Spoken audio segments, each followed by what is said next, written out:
my wife yelled. "You'll never amount to anything." I cashed out my worthless startup stock the next day, $12 million. Her divorce settlement demand? Laughed out of court.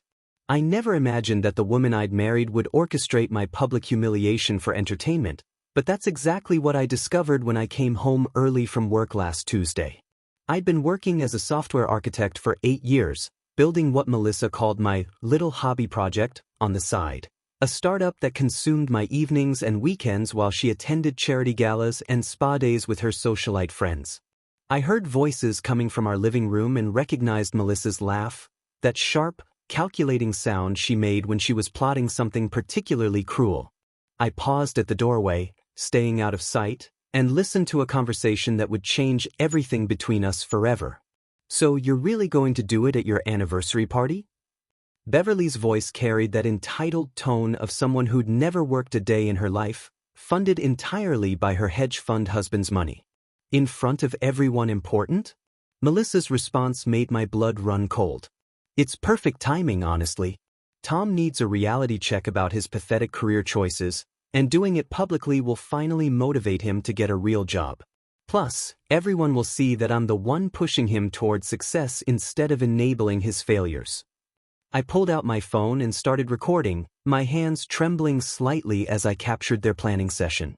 Beverly continued coaching her. "You need to really lay into him about the money situation.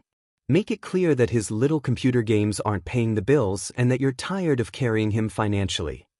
The irony was almost laughable. Melissa hadn't worked in 3 years, living entirely off my salary while dismissing my career as inadequate. "I'll tell him he'll never amount to anything with his startup dreams," Melissa said, her voice gaining confidence.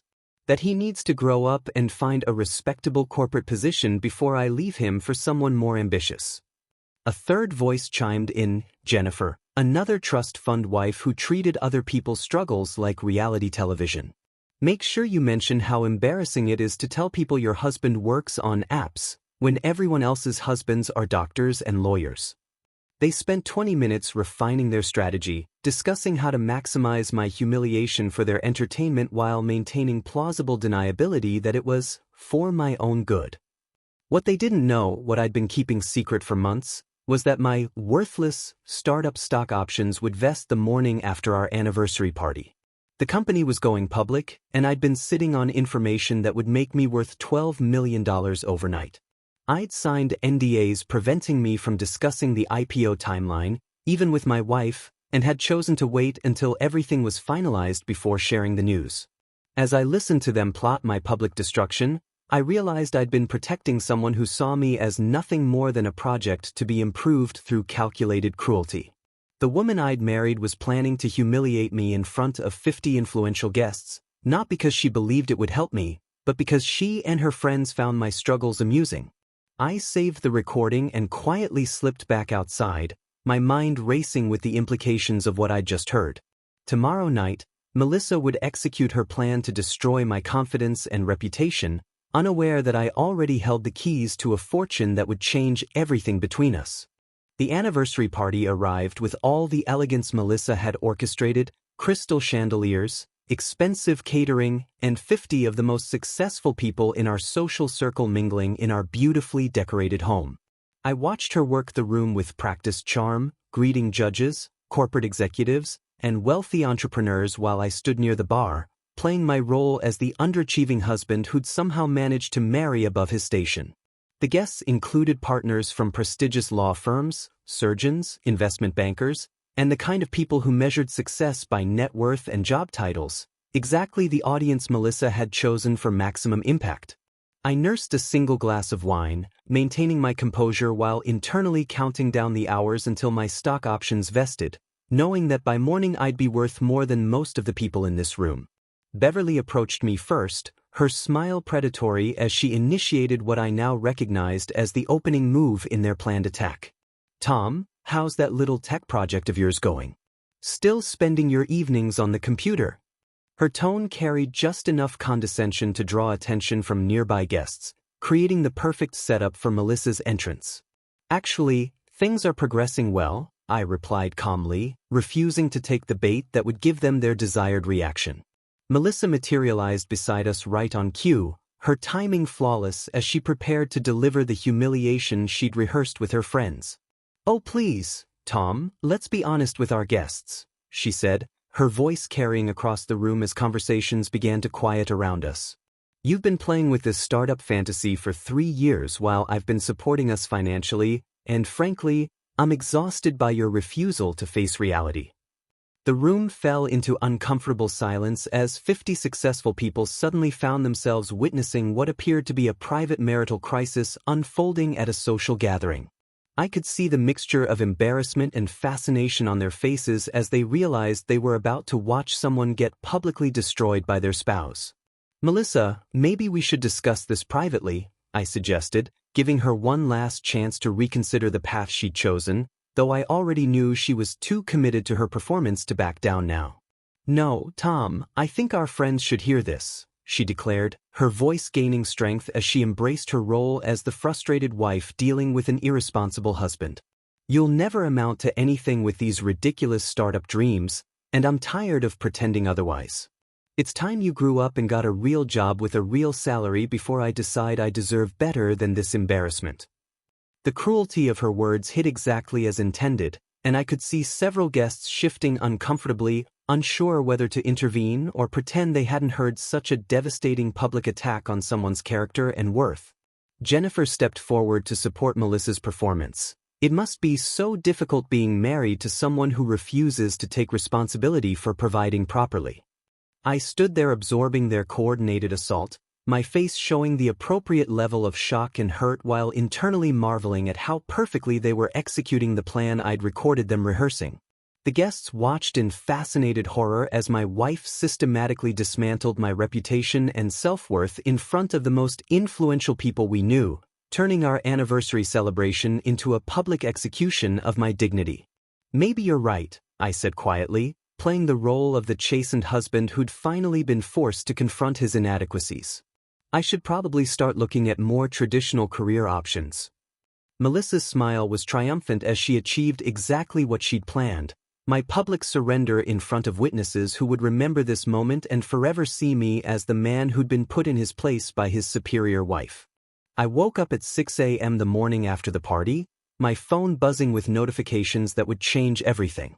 The IPO had launched exactly as scheduled, and my 15,000 stock options were now worth $800 each, making me worth $12 million overnight while my wife slept peacefully beside me, completely unaware that the failure she'd publicly humiliated now had more money than she'd ever dreamed of having. I quietly slipped out of bed and checked my brokerage account, watching the numbers climb as trading opened and early investors drove the stock price even higher than projected. The irony was overwhelming. Less than 12 hours after Melissa had told 50 influential people that I'd never amount to anything, I was now wealthier than most of them combined. Instead of waking her with the news, I made coffee and sat in my home office, staring at a bank balance that had 7 zeros while processing the reality of what my wife had revealed about herself. She hadn't humiliated me because she believed it would motivate me or help our marriage. She'd done it for entertainment, treating my pain like a performance for her cruel friends who found other people's struggles amusing. I opened my laptop and began researching divorce attorneys, specifically looking for someone who specialized in protecting assets during high-net-worth divorces, because I now understood that I was married to someone who saw me as nothing more than a project to be controlled through systematic emotional abuse. By 8 a.m., I'd scheduled a consultation with Margaret Chin, a divorce attorney known for handling complex financial cases involving sudden wealth, and had begun the process of opening separate accounts to protect my newfound assets from someone who'd proven she didn't deserve to benefit from my success. The stock continued climbing throughout the morning, reaching $850 per share by the time Melissa finally woke up and found me in my office, still wearing yesterday's clothes and staring at financial statements that represented more money than she'd spent in her entire life. "You're up early," she said, her tone still carrying the satisfied smugness of someone who believed she'd successfully broken down her husband's resistance to her demands. "Just checking some work emails," I replied, closing my laptop before she could see the numbers that would have made her head spin with greed and entitlement. She moved behind my chair and placed her hands on my shoulders with fake affection, the the same manipulative touch she'd used countless times to maintain control while undermining my confidence. I hope you're thinking about what I said last night. It's time to be realistic about your future and find a proper job that can actually support the lifestyle we deserve. I nodded silently, letting her believe that her public humiliation had achieved its intended effect of making me desperate enough to abandon my dreams and settle for the conventional path she demanded. Over the next 3 days, I quietly liquidated my stock options in carefully planned transactions, transferring the proceeds into accounts she didn't know existed while maintaining my normal routine of going to work and pretending to be the defeated husband she'd created through her calculated cruelty. Every evening, I endured her continued lectures about finding real work and growing up, listening to her condescending advice about networking with her friends' husbands who could help me find a suitable corporate position. She had no idea that while she was planning my career makeover, I was documenting every instance of her emotional abuse and building a case that would protect my wealth from someone who'd systematically tried to destroy my self-worth for her own amusement. The transformation in our relationship was subtle but complete. I continued playing the role of the chastened husband while secretly preparing to file for divorce from a woman who'd shown me exactly who she really was when she thought she held all the power. 2 weeks after securing my assets, I walked into our kitchen on a Tuesday morning and placed the divorce papers next to Melissa's coffee cup, watching her face transform from sleepy confusion to complete shock as she realized her comfortable life was about to change forever. She picked up the documents with trembling hands, scanning the legal language that formally requested dissolution of our marriage due to irreconcilable differences, her eyes growing wider as the reality sank in that I was actually leaving her. "Tom, what is this? Some kind of joke?" she asked, her voice carrying the disbelief of someone who'd never imagined I would have the courage to walk away from the security of our marriage, especially after she'd spent years convincing me I was lucky to have her. "It's exactly what it looks like," I replied calmly, pouring myself coffee while she stared at the papers like they were written in a foreign language. "I'm filing for divorce." Her laughter was sharp and dismissive, the same sound she'd made when planning my public humiliation with her friends. "This is ridiculous, Tom. You can't afford to divorce me. You don't even have a proper job, and you'll lose everything in the settlement anyway." The confidence in her voice revealed exactly what she thought about our financial situation, that I was a struggling software architect with minimal assets who would be destroyed by the legal costs of divorce proceedings.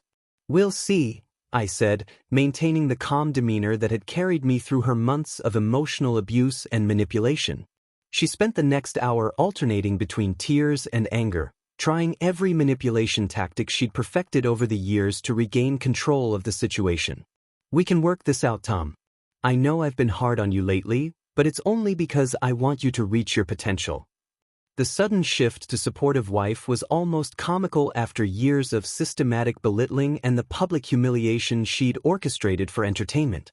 "You've made your feelings about my potential very clear," I replied, thinking about the recording I had of her planning to destroy my confidence in front of 50 witnesses. "Especially at our anniversary party." Her face flushed as she realized I'd connected her public attack to deeper issues in our marriage, though she still had no idea I'd overheard her planning session with Beverly and Jennifer. "That was just tough love, Tom. Sometimes people need a wake-up call to motivate them toward success."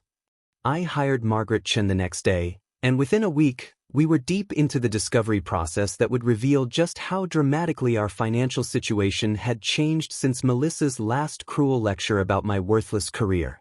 Margaret was a sharp woman in her 50s who specialized in protecting clients from spouses who viewed marriage as a business transaction, and she immediately understood the dynamics when I explained Melissa's pattern of emotional abuse and public humiliation.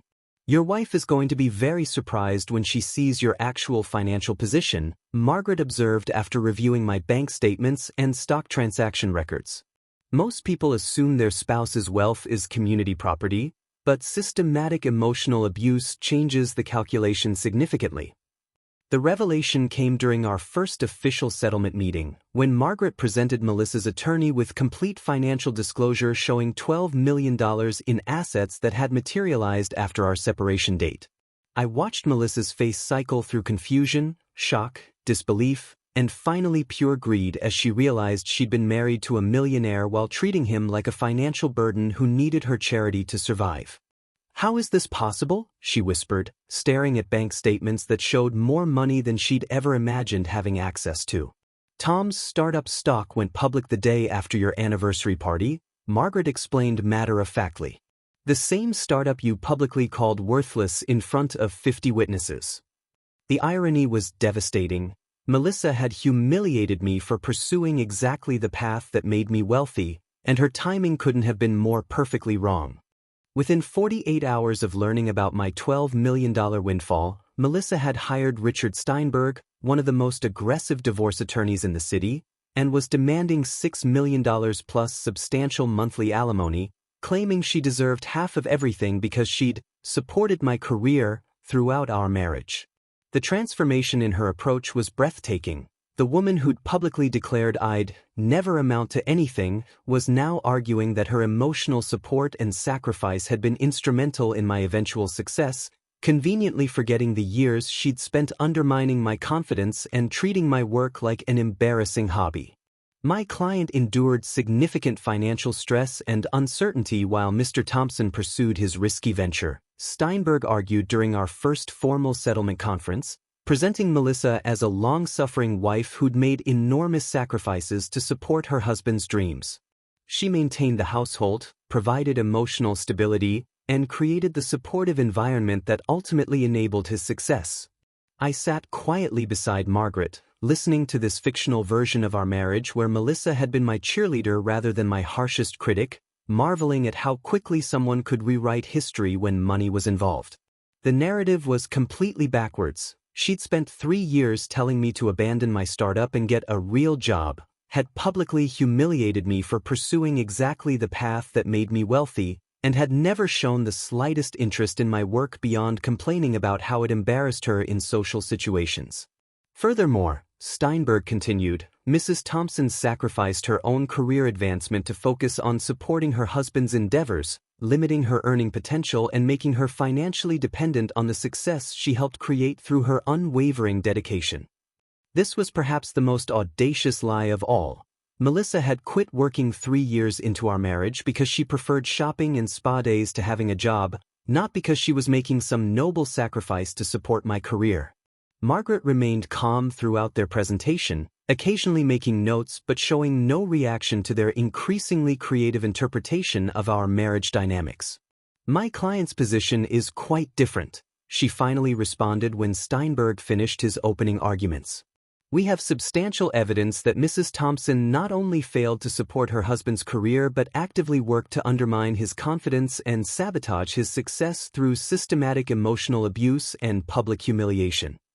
I watched Melissa's face pale as Margaret continued. "We have recordings of Mrs. Thompson planning to publicly humiliate her husband at their anniversary party, witness testimony from 50 guests who observed her attack on his character and worth, and documentation of a pattern of emotional abuse designed to force him to abandon the very venture that ultimately made him successful."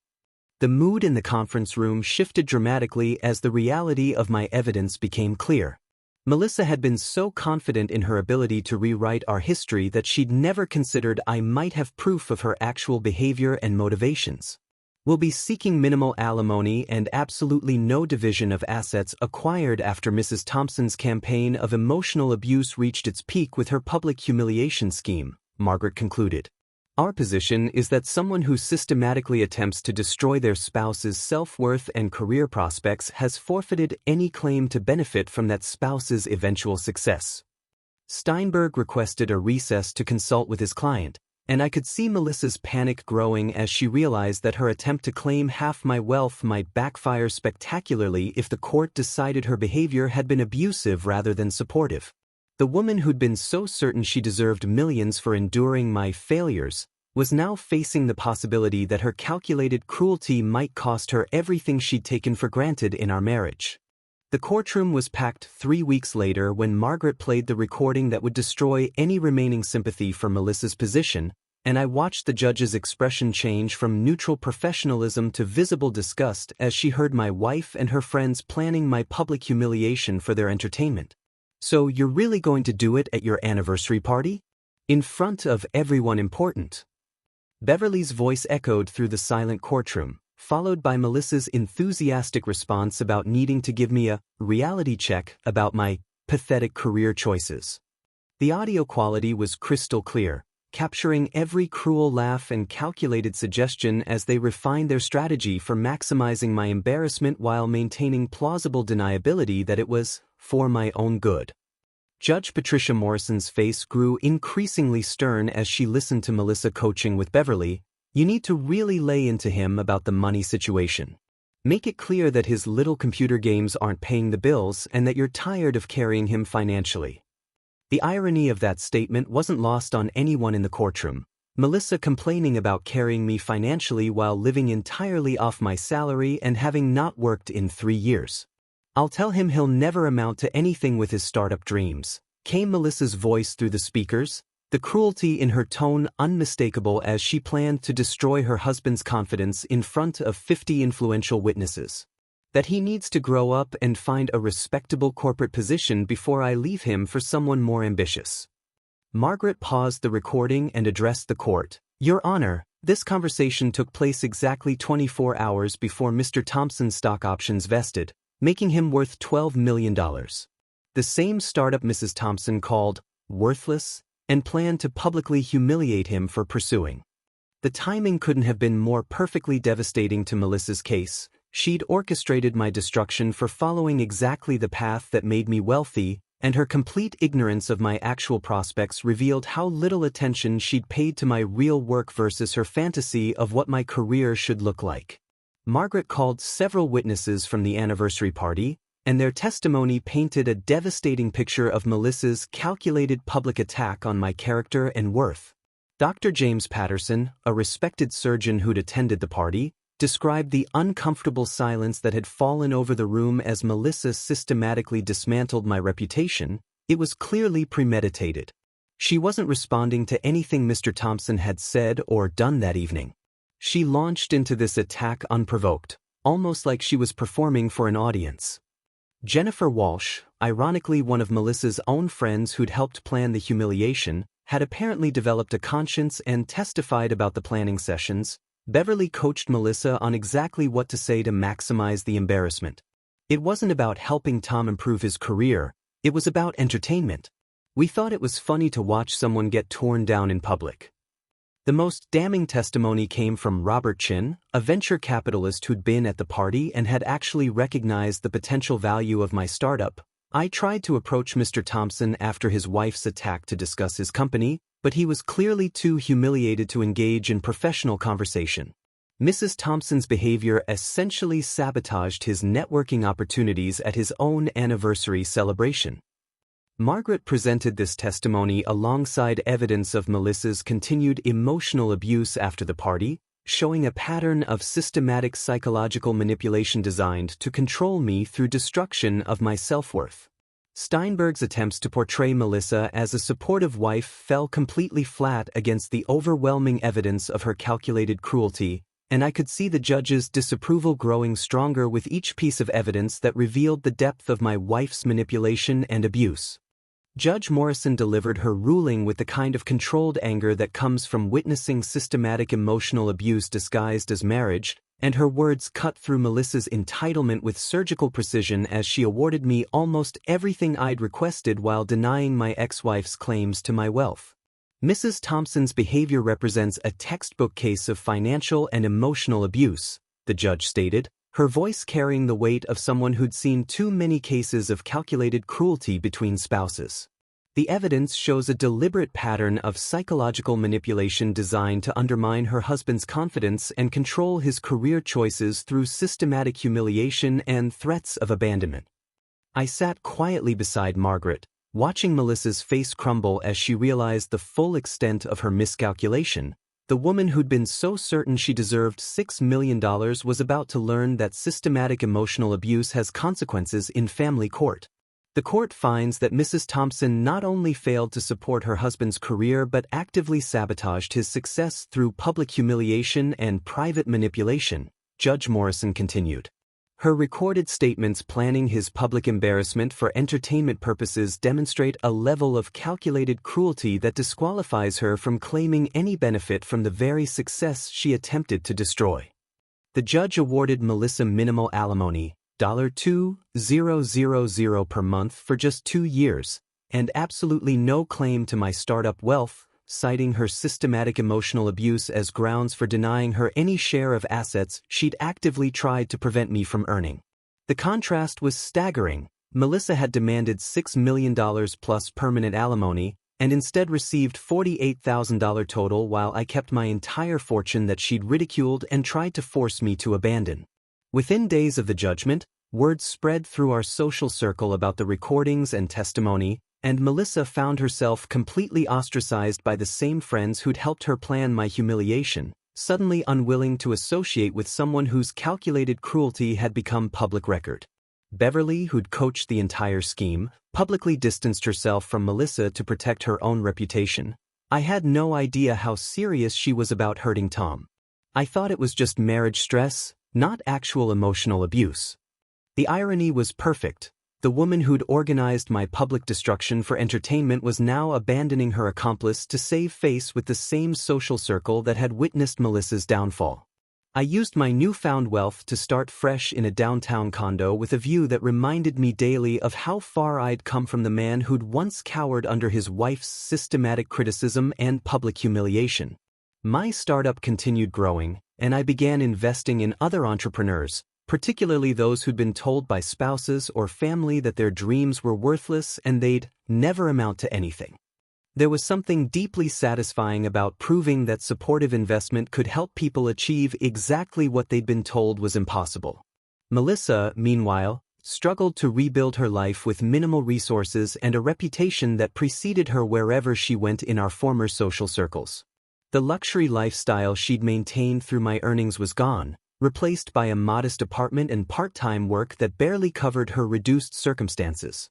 She'd gambled everything on her ability to control and manipulate me, and lost spectacularly when her calculated cruelty was exposed in open court. I heard through mutual acquaintances that she'd tried dating, but word of the divorce proceedings and recordings made her toxic to the successful men she preferred, while her pattern of financial expectations scared off anyone else who might have been interested.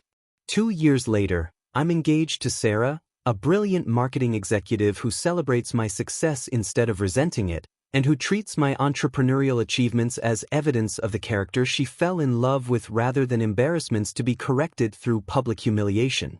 When people ask how I found the strength to leave Melissa despite her attempts to destroy my confidence, I tell them that sometimes the cruelest favor someone can do is show you exactly who they really are when they think they hold all the power.